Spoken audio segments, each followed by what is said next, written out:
මේ අහන්නකෝ සබ්ස්ක්‍රයිබ් කරන්න ඕනේ. අම්මේ මට බඩගිනි අම්මේ. අර එහා පැත්තේ කඩේ බනිස් තියෙනවා මට බනිස් ගෙඩියක්වත් අරන් දෙන්නකෝ. ඉන්නකෝ පුතේ පොඩ්ඩක්. තාත්තා අර කෝල් එකක් ගන්නවනේ. මං ඔයාලට බනිස් ගෙඩියක් අරන් දෙන්නම්. අම්මේ වතුරක් තිබහයි අම්මේ. පොඩි බීම බෝතලයකුත් අරන් දෙනවද? පාරට බැස්සොත් ඉතින් ඔයාලට වතුර තිබහා. ගෙදර එද්දි වතුර බින්දුවක් හොයාගන්න බෑ. පාරට බැස්ස ගමන් වතුර තිබහා එනවා. ඒකනේ පුදුම කියන්නේ. ඔය අයිනට වෙලා ඉන්න එපා පුතේ. ටිකක් එහාට යන්න.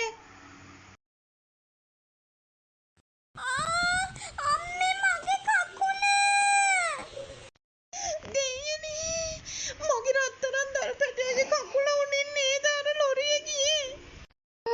අනේ අප්පච්චියේ අනේ කිල්ලගේ කකුලෙන් නේනවා ප්‍රියා. අනේ ලීලා ඔය ළමයා කොහොම හරි ඔය ස්පිරිතාලෙට එක්කන් යන්න මං අර රොඩි කායාව කොහොම හරි අල්ල ගන්නම් මං බලා ගන්නම් ඔය මිනිහා ගැන. අනේ අම්මේ මගේ කකුල හොඳටම රිදෙනවා. අයියෝ මට මොනවා හරි වෙයිද දන්නේ අම්මේ මට බයයි අම්මේ. අනේ කවුරු හරි අපට උදව් කරන්න මේ දරපැටියට අමාරුයි. අනේ ඔය වාහනයක් නවත්තන්න. අනේ මහත්තයා ඉක්මන් කරලා යන් දරපැටියගේ කකුලෙන් ලේ ගොඩාක් යනවා. කලබල වෙන්න එපා මේ කලබල වෙන්න එපා අපිට අග්ගාලා යන්. අම්මේ මට කලන්තේ වගේ අම්මේ. හරි පුතේ තප්පරයක් ඉවසගෙන ඉන්න අපි ඉක්මනට ඉස්පිරිතාලෙට යන්.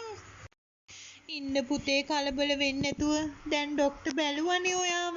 දැන් බෙහෙත් ටිකක් දැම්මනේ පුතේ. දැන් ඔය වේදනාව යන්න මොකක් හරි පෙත්තක් දෙයි.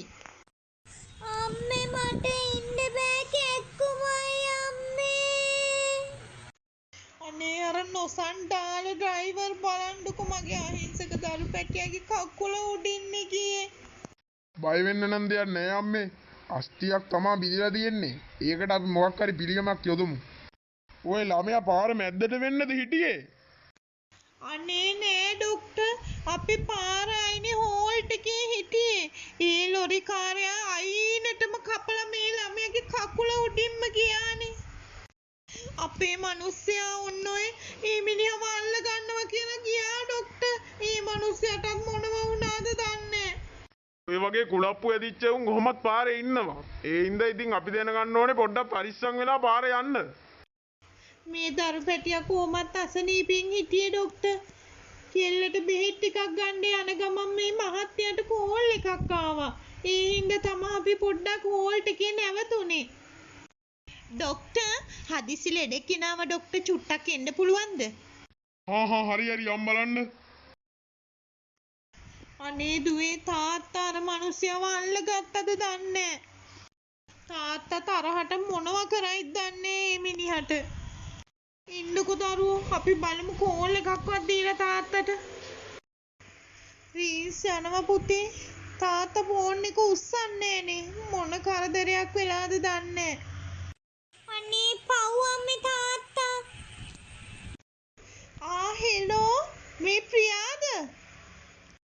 හෙලෝ මිස් ඔයා කවුද? මම මේ හාංගුරන්ගෙද හොස්පිටල් එකේ ડોක්ටර් කතා කරන්නේ.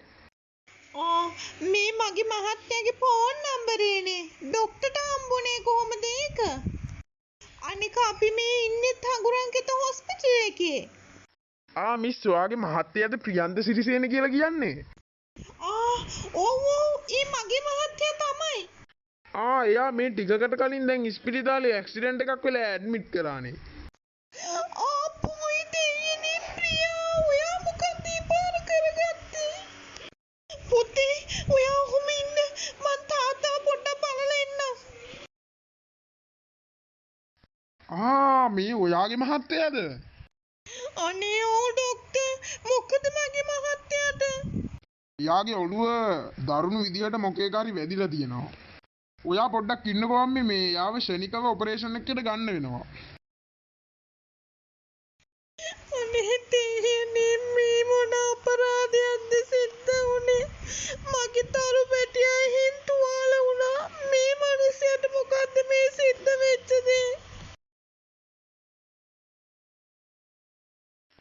ඔයා ලීලා සප්‍රමාදු නේද? ඔව් ඩොක්ටර් මම තමා ලීලා සප්‍රමාදු. ඔයා පොඩ්ඩක් ඇතුළට එනවද? හා ඩොක්ටර් හා. අනේ දෙයියනේ මගේ රත්තරන් ප්‍රියා ඔයා මගේ දුවයි මාවයි තනි කර